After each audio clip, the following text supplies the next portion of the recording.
Ma famille est venue s'installer en Creuse dans les années 70. Et c'était pas du tout des ruraux, mais du coup, c'est ici que j'ai grandi.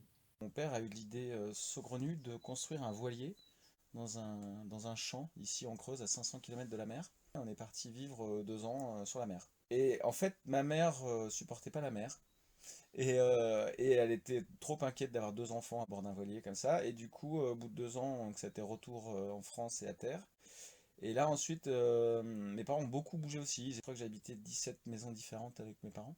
Mais la Creuse, c'était toujours l'endroit où je venais passer mes vacances parce que j'avais des copains ici, un oncle, une tante, des cousins. Donc voilà, Creuse est devenu un centre du monde dans une vie de famille assez nomade. Et après avoir rencontré mon épouse au Mexique et avoir vécu aux États-Unis, on a décidé de rentrer, enfin moi de rentrer en France et elle de venir s'installer ici avec moi. J'avais un premier contrat d'édition avec une toute petite maison et besoin de trouver du travail et on attendait notre premier enfant. Et du coup on est revenu naturellement se poser en Creuse où on a fini par trouver un bout de terrain qui nous a beaucoup plu. Depuis que je suis ado, j'ai toujours gagné ma croûte en faisant des chantiers, en retapant des maisons, en faisant de la rénovation. Et avec l'aide de copains charpentiers, j'ai construit notre maison où on vit aujourd'hui. C'est une maison quasiment passive, bioclimatique. Et voilà, donc c'est un petit coin de paradis avec une vue sur le plateau de Mille Vaches et pas trop de voisins, juste ce qu'il faut.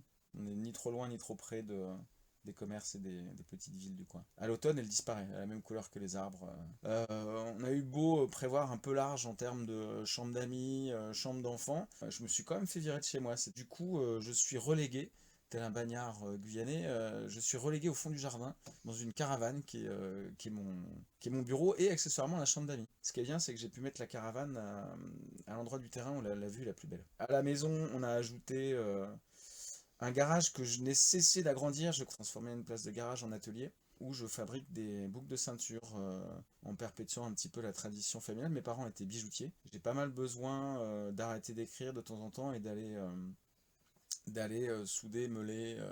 C'est un campus dédié à la création, cet endroit. Même la vue est choisie pour que la création se passe bien dans cet endroit.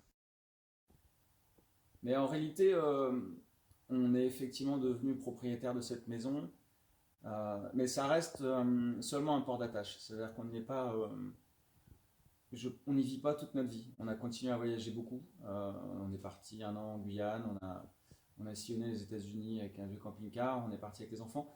On a une petite tendance aussi à la déscolarisation et à choisir dès que possible de prendre la route. On sait que la maison est ici, on sait qu'elle ne s'envolera pas, elle nous attend quand on rentre de voyage.